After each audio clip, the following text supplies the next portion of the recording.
Bit's still in good condition. Looks like it did its little hop overs just fine.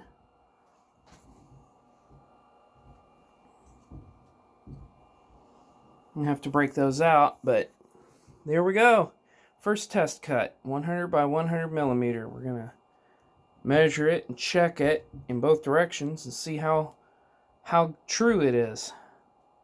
All right, that's our first cut with this new machine, and it did a really good job.